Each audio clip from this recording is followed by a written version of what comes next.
Komið sæl og velkomin heim í stofu, ég heiti Bryndís Svavarsdóttir. Í dag 12. maí er 7. sunnudagur eftir páska og mæðradagurinn. Til hamingju með daginn mæður Íslands. Þema dagsins er Hjálparinn kemur. Í lexíunni segir sálmaskáldið: áður en ég varð auðmjúkur virtist ég, en nú varðveiti ég orð þitt. Í pistlunum skrifar Páll: þið hafið afklæðst hinum gamla manni með gjörðum hans og íklæðst hinum nýja sem Guð er að skapa að nýju í sinni mynd. Og í Guðspjallinu segir Jesús: þjónn er ekki meiri en herra hans, hafi menn ofsótt mig, þá munu þeir líka ofsækja ykkur. En við skulum byrja þessa stund eins og alltaf á því að signa okkur og við segjum saman í nafni Guðs, Föður, Sonar og Heilags Anda. Amen.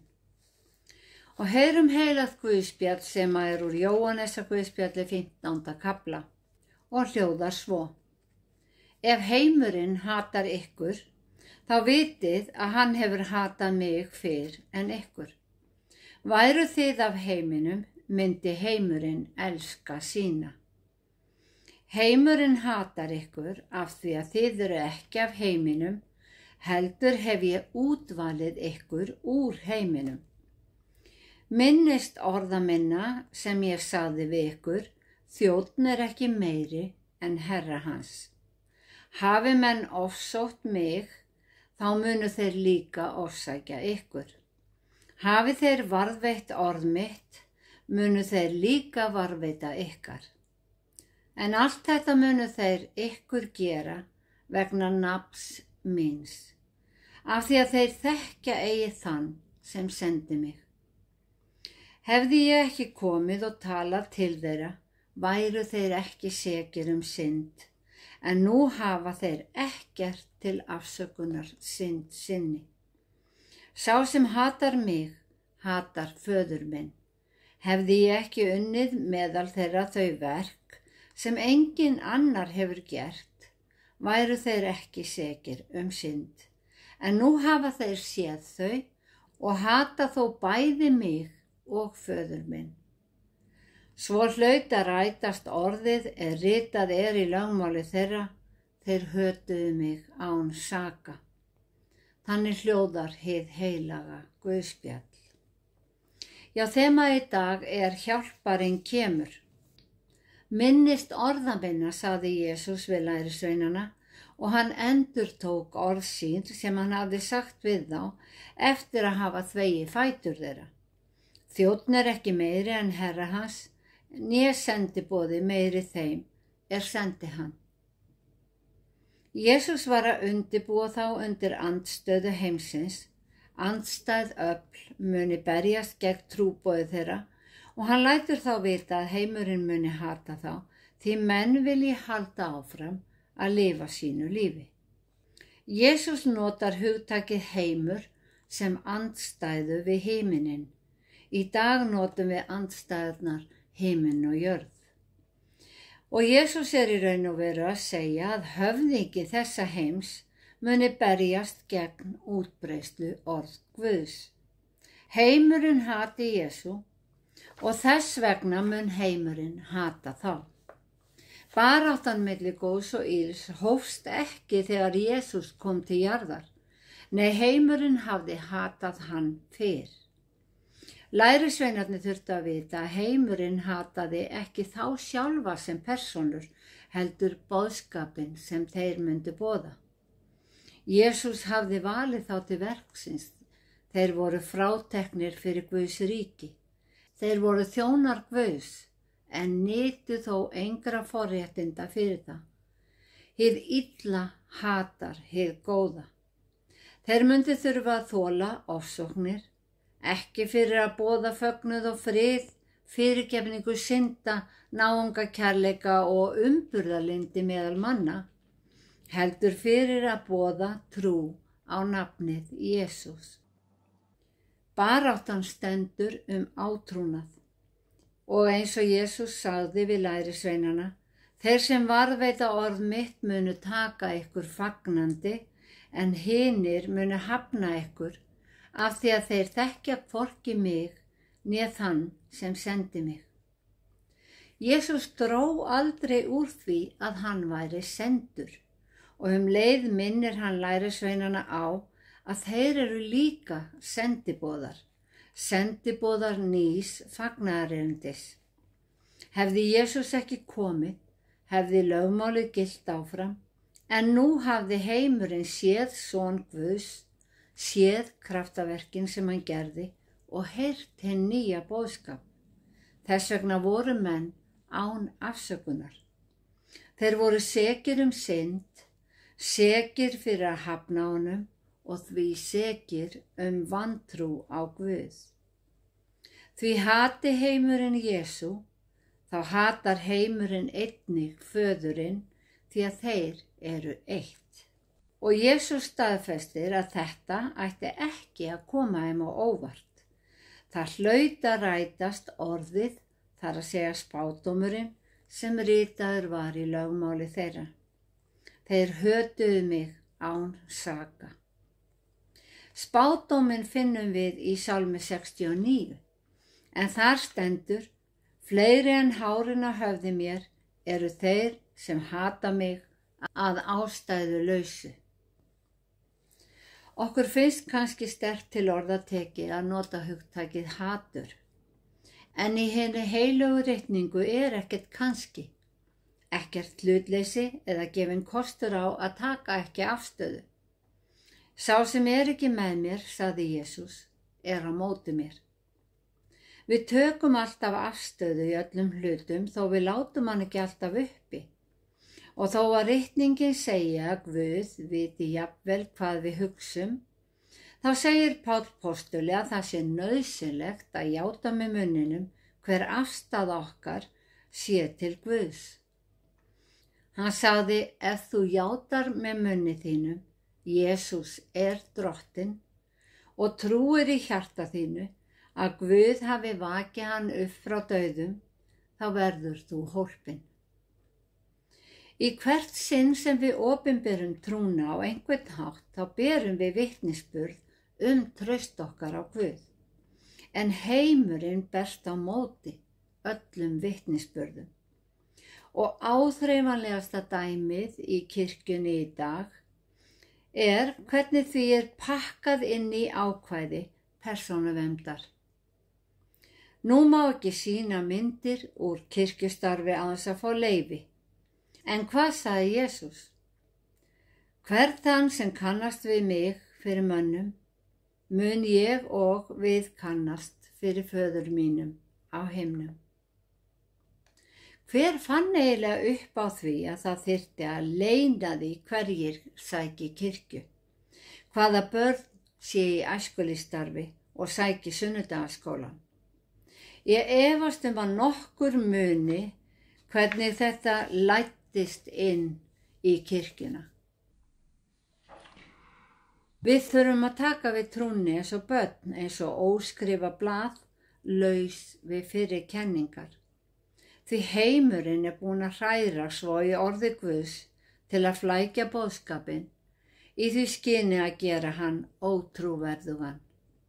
Snákurinn fékk Adam og Eva á sitt band með því að stá efasemdum orð Guðs. Jesús veit við hvaða öfl að etja og hann sagði lærisveinunum að hann muni senda þeim heilagan anda, þeim til hjálpar. Þegar hjálparinn kemur sem ég sendi ykkur frá föðurnum, sannleiks andinn útgengur frá föðurnum, mun hann vitna mig. Jesús sannleikurinn og heilagur andi sannleiks andi.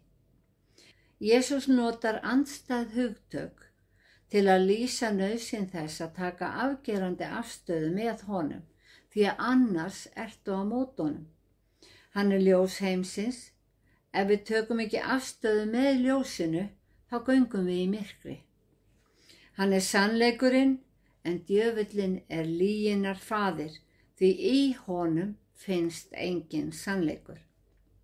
Jesús er kærleikurinn og kristin trú ber boðskap friðar og kærleika og á alls ekki að breiða yfir ófriðinn og lygina.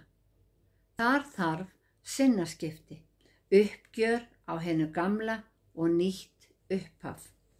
Líkt og henti Pál á leiðinni til Damaskus. Hann hafði með sér pappíra upp á að mega handtaka kristna menn, en mætti Jesú á leiðinni. Hann blindaðist af ljósi heimsins sem spurði hann: Sál, Sál, hví ofsækir þú mig? Já, Jesús notaði orðið mig. Því að sá sem ræðst á okkur vegna trúar okkar, ræðst á Krist. Við erum greinar á hans tré, samvaxin honum. Jesús lagði mikla áherslu á kærleikann. Hann sagði: hafið brennandi kærleika til hvers annars. Enda er það þannig að sá sem hefur mikinn kærleika á auðveldara að fyrirgefa af öllu hjarta.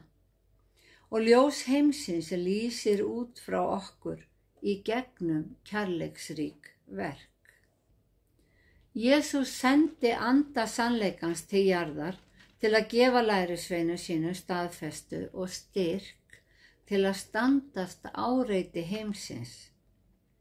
Þeim beið mikil vinna við að breiða út boðskapinn og þeir fengu misjafnar móttökur. Varðandi mótlæti fengu þeir þessi fyrirmæli frá Jesú.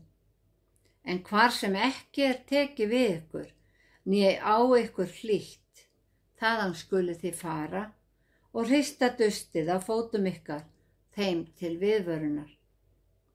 Afstaðan er af eða á, með eða móti, ertu villtur eða ertu leiddur af góða hirðinum. Í lexíu dagsins yrkir sálmaskáldið: áður en ég varð auðmjúkur, það er að segja, áður en hann sá að hann þyrfti á Guði að halda, villtist ég, skrifar hann. Því að þá var líka svo margt sem glafti í heiminum. En nú, segir hann, varðveiti ég orð þitt, þú ert góður og gerir vel, og ég fylgi boðum þínum af öllu hjarta. Auðmýktin kemur með trúnni. Í auðmýkt finnum við til smægðar okkar hversu lífið er brothætt og hversu mikið við þurfum á almáttugum Guði að halda. Enginn er sem góður Guð. Guð sem vill þér vel og þú fylgir í óttaleysi. Vafinn kærleika hans. Hann er góði hirðirinn sem leiðir þig rétta veginn. Lýsir þér svo þú sjáir hvert hann leiðir þig og hann segir þér sannleikann. Hann er Guð sem virðir val hvers manns og leggur áherslu á friðsamleg samskipti við þá sem hafna honum. En gefur þér jafnframt styrk til að standast áreiti heimsins og vilja til að berjast trúarina góðu baráttu með kærleikanum. Þess vegna skrifar Páll í bréfinu til Kólósumanna: nú skuluð þið segja skilið við þetta allt, reiði, bræði, vonsku, lastmæli og svívirðilegt orðbragð. Ljúgið ekki að hvert öðru, því að þið hafið afklæðst hinum gamla manni með gjörðum hans og íklæðst hinum nýja sem Guð er að skapa að nýju í sinni mynd. Við breytumst ekki á svipstundu. Vegna trúarinnar er Guð að endurskapa okkur í Guðs mynd. Við tökum sinnaskiptum, tökum upp auðmýkt hins trúaða manns, því að Jesús keypti okkur eilíft líf. Við vorum endurleyst. Já, í dag er þemað Hjálparinn kemur. Við lifum í heimi sem er verkfæri hins illa, heimi sem berst á móti orði Guðs. En hinn trúaði maður stendur styrkum fótum með hjálp heilags anda hjálparans og í fullvissu að við hvílum í náð Guðs. Í Jesaja segir Drottinn: óttast eigi, því ég er með þér, vertu ekki hræddur, því að ég er þinn Guð. Ég styrki þig, ég hjálpa þér, ég styð þig með sigrandi hendi minni. Þú getur treyst því að Guð mun aldrei yfirgefa þig. Drottinn blessi þig og varveiti þig. Drottinn láti sína ásjónu lýsa yfir þig og sé þig náðugur. Drottinn upplyfti sínu augliti yfir þig og gefi þig frið. Í Jesú nafni. Amen.